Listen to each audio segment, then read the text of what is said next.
Sementara kita bisa menyaksikan ketika ada laporan dari pihak yang lainnya, hukum begitu dengan tangkasnya. Kita bisa menyaksikan ada seorang pemuda di Sumatera Barat hanya menurunkan foto daripada wapres kita, begitu foto diteruskan mereka langsung ditangkap. Itu bagus menurut kita, tetapi harus berimbang juga. Ketika umat Islam melaporkan, hukum juga kita ingin tangkas juga untuk memprosesnya secara hukum. Jangan ketika hukum kepada umat Islam tajam, kepada umat Islam tangkas, tapi kepada orang di luar Islam hukum tidak tangkas, tidak tajam. Jadi ini yang kita harapkan. Kita ingatkan penegak hukum kita ingatkan pemerintah kita ingatkan Presiden Jokowi kita, agar hukum bisa ditegakkan seadil-adilnya. Karena pesan daripada pembukaan Undang-Undang 45 juga salah satunya adalah keadilan. Dan itu juga di dalam Pancasila, ketuhanan yang Maha Esa, kemanusiaan yang adil dan beradab. Ayat 2-nya, kemanusiaan yang adil dan beradab. Dan ini adalah pesan daripada Pancasila yang menjadi dasar daripada kehidupan kita berbangsa. Dan Pancasila yang dimana keadilan sosial bagi seluruh rakyat Indonesia. Jadi tidak ada lagi argumentasi kita untuk menjadikan hukum tebang pilih, tajam kepada kelompok Islam, tajam kepada ulama, tajam kepada ustaz-ustaz kita. Begitu ada laporan sedikit langsung mereka ditangkap, dipenjarakan. Tapi begitu kepada orang-orang yang di luar kita, untuk hukum kita sangat tumpul. Nah ini menurut kita keadilan harus memang ditegakkan seadil-adilnya. Tidak boleh misalkan ketika ada orang Purwakarta itu sedikit hinaannya, saya tidak tahu seperti apa yang dia sampaikan terkait dengan wapres kita. Begitu besoknya dia langsung ditangkap. Menurut kita ini bagus, tangkas hukuman kepada China, kepada anaknya China. Saya rasa semua kita menyaksikan. Tapi penegak hukum mengatakan ini adalah candaan-candaan. Ini kan jadi tidak benar. Tapi kenapa ketika umat Islam salah sedikit hukumnya cepat respon, tapi ketika anak Cina menghina Presiden kita Jokowi, malah dikatakan oleh penegak hukum ini adalah leluconan yang dilakukan. Yang ini yang kita tidak mau.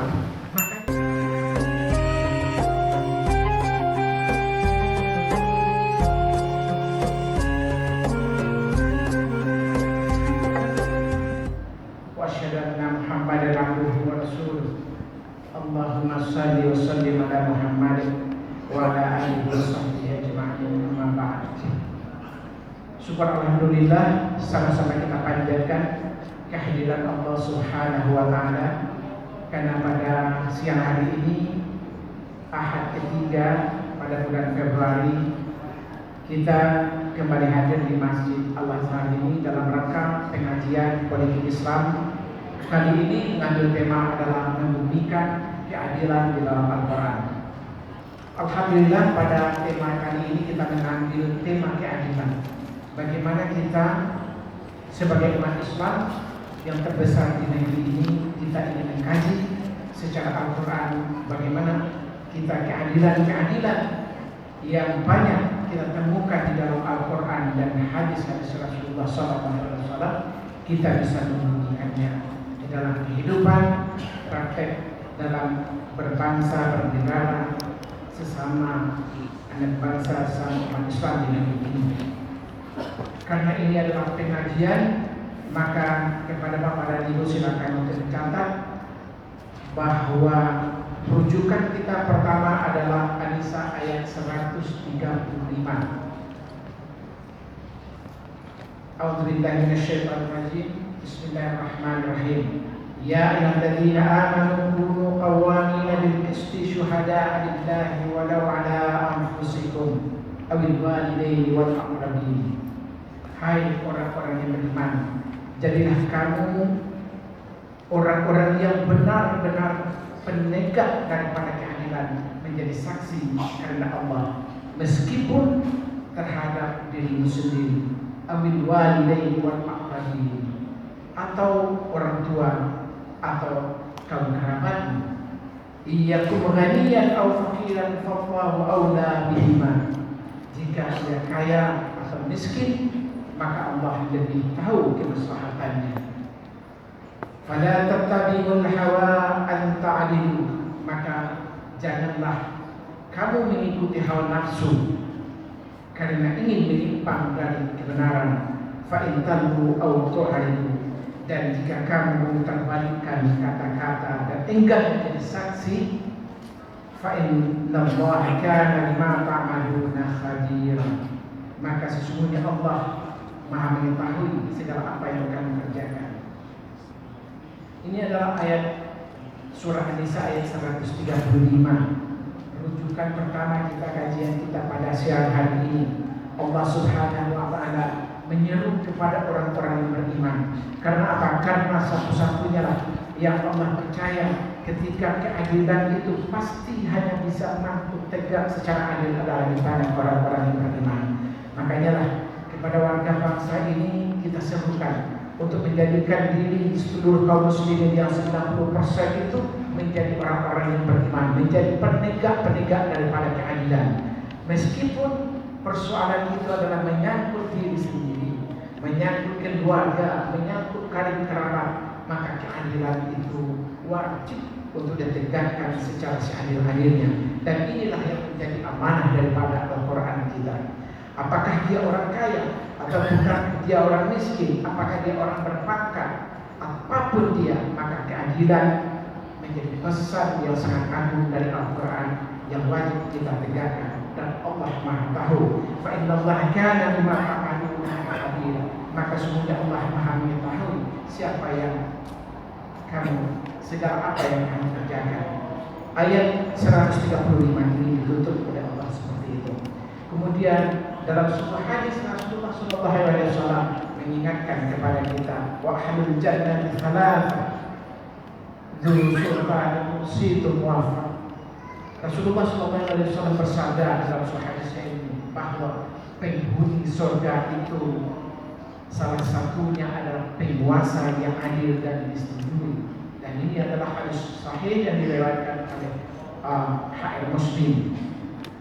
Ini juga menjadi rujukan landasan daripada kajian kita pada siang hari ini, bahwa Rasulullah telah mengingatkan kepada kita bahwa penghuni surga itu salah satu daripada 3, bahwa dia adalah pemimpin atau penguasa yang adil. Kemudian kita bisa melihat dalam sebuah riwayat bagaimana ketika Khalifah Ja'far al-Mansur dia menjadi khalifah, menjadi presiden di negara Islam ketika itu, ada dia mengirimkan surat kepada hakimnya di Basrah yang bernama Suwar bin Abdullah.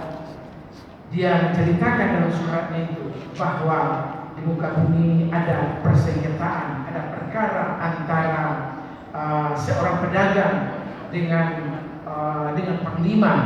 Kemudian di ujung suratnya itu dia sebutkan, maka menangkanlah panglima. Kemudian Suwar bin Abdullah itu dia membalas surat daripada Ja'far al-Mansur.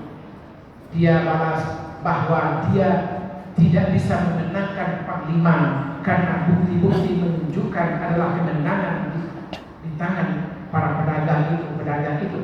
Kemudian Khalifah Ja'far al-Mansur, Presiden Ja'far al-Mansur kalau kita istilahkan pada hari ini, dia kembali membalas surat. Dia sebutkan bahwa demi Allah yang adalah Tuhan selain dia, menangkanlah panglima. Kemudian hakimnya ini Suwar bin Abdullah membalas kembali surat kedua itu. Dia mengatakan bukti-bukti memang menunjukkan kemenangan kepada pedagang. Dia tidak bisa memberikan kemenangan kepada panglima. Kemudian Khalifah Ja'far al-Mansur ini dia merasakan bahwa keadilan itu telah ditegakkan oleh hakimnya. Akhirnya dia mengatakan Allah telah memenuhi dengan keadilan, sedangkan hakimku telah memalingkanku kepada kebenaran. Jadi di dalam kisah ini disebutkan bahwa Presiden Ja'far al-Mansur memberikan semacam notis, semacam surat agar dimenangkan itu panglima, tetapi alhamdulillah karena keadilan, meskipun hakimnya itu diintervensi oleh presidennya, diintervensi oleh khalifahnya, dia tetap kokoh dalam menegakkan keadilan itu. Karena itu adalah merupakan pesan daripada Al-Quran seperti yang kita bacakan di awal surat tadi, yaitu surat An-Nisa ayat 135 tadi. Kemudian itu yang lebih lanjut, kita juga melihat sebuah hadis yang diriwayatkan oleh Imam Tabrani dari Anas radhiyallahu anhu bahwa Rasulullah sallallahu alaihi wasallam bersabda, ada 3 hal yang penyelamat daripada siksa. Salah satunya adalah berlaku adil dalam kondisi senang maupun dalam kondisi marah. Jadi orang mungkin akan mudah melakukan keadilan ketika dia senang, tetapi ketika ada kemarahan, ada hukum itu, misalkan seperti yang ditemukan juga di dalam pemerintahan Umar bin Khattab, bahwa ada perselisihan antara orang Yahudi dan kaum muslimin. Kemudian Umar bin Khattab melihat bahwa bukti-bukti yang menunjukkan adalah kemenangan daripada Yahudi, maka Umar bin Khattab meskipun Yahudi dia memberikan kemenangan karena dia menunjukkan kebenaran itu ada pada Yahudi, dia mengalahkan kaum musliminnya. Jadi inilah yang bagaimana kita dalam konteks kita hari ini, banyak hal yang mungkin yang menjadi alat analisa kita. Pesan-pesan Al-Quran memesankan kepada kita bagaimana kita menegakkan keadilan.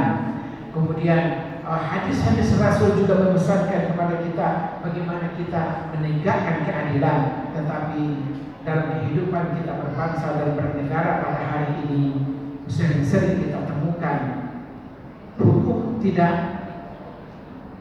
hukum bahkan beribarat bisa bermata dua. Kadang-kadang dia lebih tajam kepada para ulama, para umat Islam, sementara hukum kita kepada penista agama, kepada orang-orang yang luas Islam, kita lihat hukum kita lebih tumpul. Sementara Al-Quran memesankan kepada kita bagaimana hukum itu bisa dia berdiri kokoh kepada siapapun, kepada kawan, kepada lawan, maka hukum dia harus berlaku adil.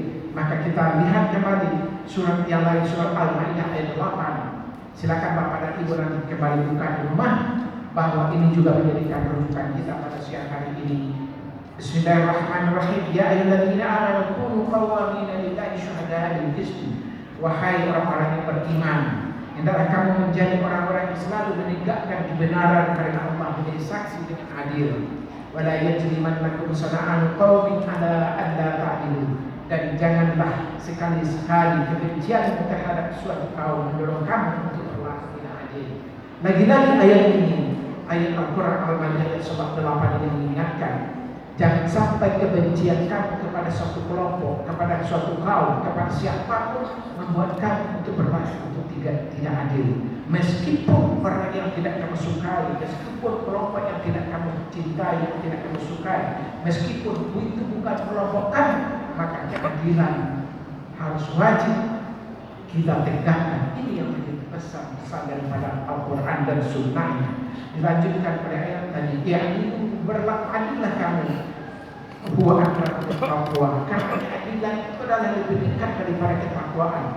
Jadi ketika kita siapapun, mulai dari diri kita pribadi, pemimpin-pemimpin kita, apakah RT, RW, camat, lurah, gubernur, bupati, sampai presiden dan menteri-menterinya, ini dipesankan oleh Al-Quran. Itu berlaku adillah kamu, huwa aqrabu lit-taqwa. Karena keadilan itu adalah merupakan lebih dekat daripada ketakwaan.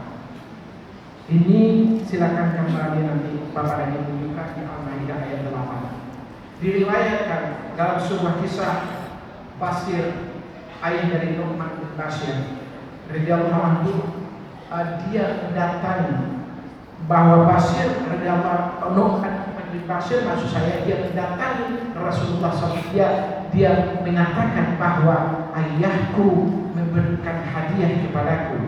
Lalu ibunya Amirah binti Rawahah tidak ingin dipersaksikan oleh Rasulullah terhadap hadiah yang dia berikan kepada anaknya itu, maka Basir pun dia menemui Rasulullah Shallallahu Alaihi Wasallam dan seraya berkata, ya Rasulullah Shallallahu Alaihi Wasallam, aku telah memberikan hadiah kepada anakku Basir, anakku anakku An-Nu'man bin Basir, kemudian istriku katanya Amirah binti Rawahah, dia ingin dipersaksikan oleh Rasulullah Sallallahu Alaihi Wasallam terhadap hadiah itu. Kemudian Rasulullah bertanya, apakah kamu juga memberikan hadiah-hadiah semacam itu kepada anakmu yang lain? Kemudian Basir menjawab, tidak. Kemudian Rasulullah bersabda, wattaqullah, bertakwalah kamu kepada Allah, ya'dilu, berlaku adillah kamu kepada anak-anakmu. Demikian luar biasa. Kemudian Basir pula dia mencabut hadiah itu dari anak-anaknya yang dikasihkan. Inilah yang diajarkan oleh agama kita, diajarkan oleh Rasulullah SAW, dimulai dari keluarga kita, bahkan kepada anak-anak sendiri. Allah memerintahkan, Rasul mengajarkan kepada kita, ibu bapak dia harus berlaku adil. Karena ini Basir memberikan hanya hadiah kepada seorang anaknya saja, sementara anak-anaknya yang lain dia tidak beri hadiah. Begitu dia bersaksikan kepada Rasulullah, dia minta arahan daripada Rasulullah, maka Rasulullah memerintahkan bahwa bertakwalah kamu kepada Allah dan berlaku adillah kamu kepada anak-anakmu. Kepada anak-anak sendiri pun kita wajib berlaku adil. Jadi keadilan harus mulai dari keluarga kita, dari keluarga yang terkecil, dari masyarakat, dari bangsa dan negara. Begitu yang diajarkan oleh Rasulullah SAW kepada kita. Dan banyak sekali ayat-ayat Al-Quran dan hadis-hadis yang mengingatkan kita, yang mengajarkan kepada kita tentang bagaimana pesan-pesan Al-Quran dalam kita membumikan Al-Quran dalam keadilan ini. Yang hari ini kadang-kadang boleh dikatakan banyak hal yang kita temukan dalam Al-Quran, tapi dalam pelaksanaan sangat jauh dari harapan yang kita lihat, yang kita hadapi. Bahkan di mimbar-mimbar Jumat, Bapak dan Ibu, khatib-khatib kita hampir setiap salat Jumat itu mereka membacakan satu ayat Al-Quran yang di surah An-Nahl ayat 90. Innallaha ya'muru bil 'adli wal ihsan. Sesungguhnya Allah memerintahkan kamu untuk berlaku adil dan berbuat baik. Itu karena apa? Karena sangat pentingnya keadilan itu. Apalagi tidak hanya di dalam keluarga, di dalam bermasyarakat, di dalam berbangsa, bernegara, bahkan keadilan itu harus menjadi roh, menjadi tiang yang sangat besar bagi berdirinya suatu umat, suatu bangsa ini. Makanya di mimbar Jumat itu di dalam surah An-Nahl ayat 90 ini, silakan nanti dibuka kembali, dia hafal oleh Bapak dan Ibu. Innallaha ya'muru bil 'adli wal ihsan. Itu senantiasa dibaca oleh khatib-khatib Jumat kita. Sesungguhnya Allah memerintahkan kepada kita setiap umat manusia, dan tentu lebih utama kepada para pemimpin jauh lebih utamakan. Bukan berarti kepada pribadi-pribadi kita tidak penting keadilan, karena tadi dan disebutkan bagaimana kisah daripada Basir dengan keluarganya itu, bagaimana besar Rasulullah agar dia berlaku adil terhadap keluarganya, anak-anaknya. Jamaah yang dimuliakan Allah Subhanahu wa Ta'ala. Kemudian dalam sebuah kisah juga disebutkan bahwa Abu Bakar Siddiq terhadap harta rampasan perang, ketika dia membagikan pada tahun pertamanya, maka diriwayatkan oleh Aisyah radhiyallahu anha bahwa pada awal tahun ayahku membagikan harta rampasan perang, maka ia membagikan 10 kepada orang kaya, 10 kepada wanita, 10 kepada budak, dan 10 kepada budak wanita. Pada tahun keduanya ayahku katanya dia membagikan 20 kepada mereka dan 20 kepada mereka yang lain. Demikian, ini adalah gambaran bagaimana pesan-pesan daripada Al-Quran dan Sunnah, sehingga keadilan yang memang banyak disebutkan di dalam Al-Quran, yang banyak disampaikan oleh Rasul kepada kita, sehingga kita sebagai umatnya, sebagai orang-orang yang beriman, bisa membumikan dalam kehidupan kita, kehidupan keluarga kita, kehidupan masyarakat kita, kehidupan berbangsa bernegara kita. Karena keadilan ini adalah hal yang sangat penting disampaikan oleh Al-Quran. Dan lebih lanjut dalam sebuah hadis disampaikan Rasulullah SAW juga bersabda, 7 orang yang mendapat naungan dari Allah Subhanahu wa Ta'ala di akhirat nanti itulah salah satunya adalah al-imam adil, pemimpin yang adil. Lagi-lagi disebutkan pemimpin yang adil akan mendapatkan perlindungan ketika tidak ada lagi perlindungan di akhirat kelak. Jadi di samping pribadi kita menjadi pesan yang sangat penting bagi Al-Quran dan Sunnah bagaimana kita bisa menegakkan keadilan, tetapi tidak kalah penting, bahkan sangat penting kepada para pemimpin itu mereka melakukan keadilan itu. Karena pemimpin yang adil itu akan senantiasa mendapatkan perlindungan oleh Allah Subhanahu wa Ta'ala di akhirat kelak. Saya rasa itu mungkin yang dapat saya sampaikan sebagai pembuka dari saya. Kemudian kita kutip sebelum kita mintakan kepada Syekh Khalid untuk melanjutkannya, yaitu satu lagi silakan Bapak dan Ibu catat surah An-Nisa ayat 58. An-Nisa ayat 58 juga menjadikan rujukan penting bagi kita bagaimana Islam mengajarkan tentang keadilan. Saya bacakan ayatnya, innallaha ya'murukum an tu'addul amanati ila ahliha wa idza hakamtum bainan nasi an tahkumu bil adli. Lagi-lagi di sini disebutkan di akhir pada ayat itu, apabila kamu menetapkan hukum di antara manusia supaya kamu menetapkannya dengan adil. Wa idza hakamtum bainan nasi an tahkumu bil adli. Jadi tentu ini adalah pesan yang lebih khusus kepada para hakim-hakim. Karena dalam terkait dengan penetapan hukum. Jadi ketika hukum ditetapkan kepada hakim, kepada para polisi, pada para penegak hukum di negeri ini, dipesankan oleh Al-Quran. Ketika dia menetapkan hukum, harus memang menetapkannya dengan adil. Karena telah disebutkan sebelumnya, karena imam pemimpin yang adil itu akan diberikan oleh perlindungan oleh Allah di akhirat kelak. Ketika tidak ada perlindungan lagi, maka Allah akan memberikan perlindungan kepada mereka yang melakukan keadilan itu.